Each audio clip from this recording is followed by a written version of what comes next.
It was an empty life. I didn't realize it at the time, but he was self-medicating. So it was normal for me to see him with a drink. It was abnormal to see him without one. Unfortunately, sometimes that came out the wrong way. School would let out, and sometimes I didn't want to go home because I didn't know what to expect that night. The physical stuff, I got some of it, but my siblings got a lot. I think it flipped. I got a lot more of the verbal. That's the stuff that I struggled with for a long time. I would hear a voice saying that you can't, you don't, you're not good enough. And you struggle with that because you don't know, as a 9-year-old, why someone would tell you that they wish you were never born.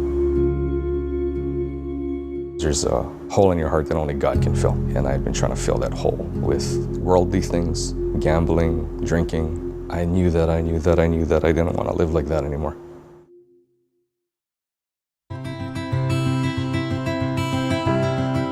We went to high school together. We knew of each other, had a few classes together, but never had any interest in each other. During the summers, I worked with his mom, and 10 years later had our high school reunion. And it just so happened that week that his mom slipped and fell. I was still living on the mainland.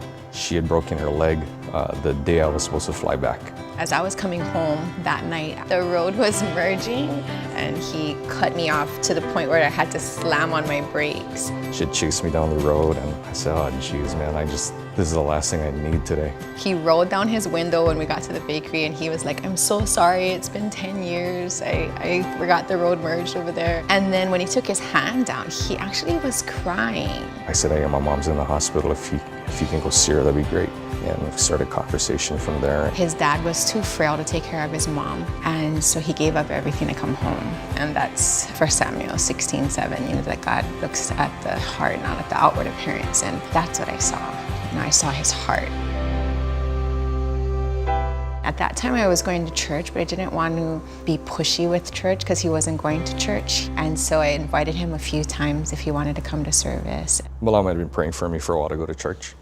I didn't really want to go. I was going just to make her happy. I usually don't buy DVDs because I'm usually there all the time. I felt like I needed to grab it. And so I grabbed a DVD on the way out, and then 2 weeks later, we were at my mom's house and I said, would you like to watch the DVD with me? Honey, you want to watch the DVD? Which DVD? From the service? Yeah, I can. There's nothing on TV anyway. Might as well. So I said, yeah, you know, there's nothing good on TV, so she put it in.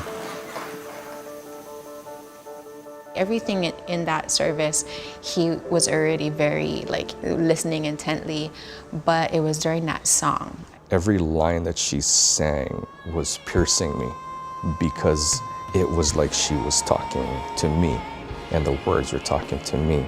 I was watching him, and then I just saw tears streaming down his face during the song. Every single line that came out, I couldn't stop crying, and I said, that's me, I want to change, I just don't know how.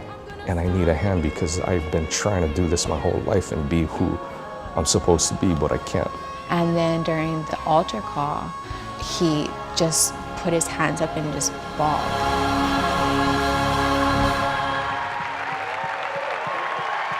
I just was showing up thinking that once I raised my hand, everything would be magical and everything would be perfectly fixed, and it wasn't.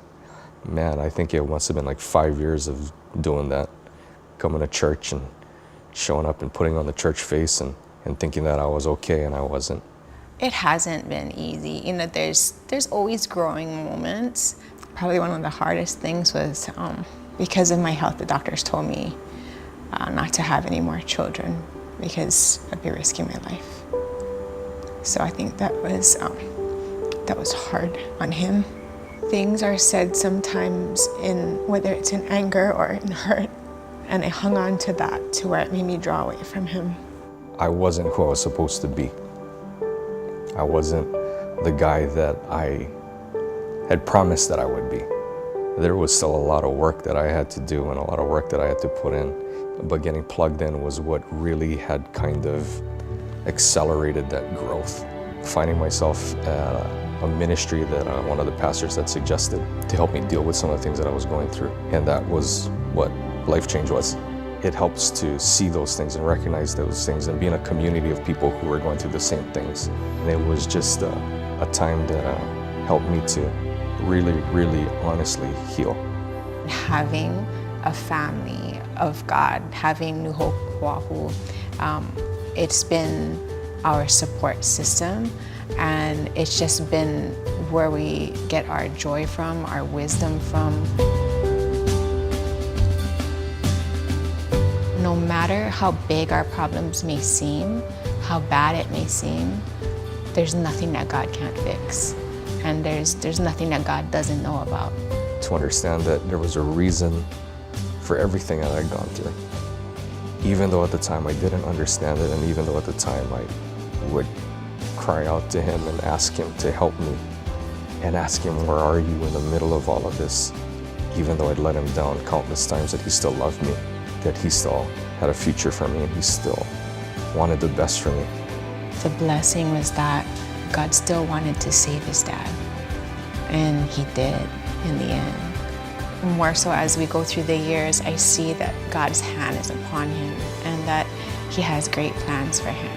And when I look at that, it's like, yeah, God did all of those things for us, but even more so, it was for his purposes and for what he's going to do through Ryan. God orchestrates all these tiny little details, and it's planned far before we're born, and then you see it come to pass, and it's really cool.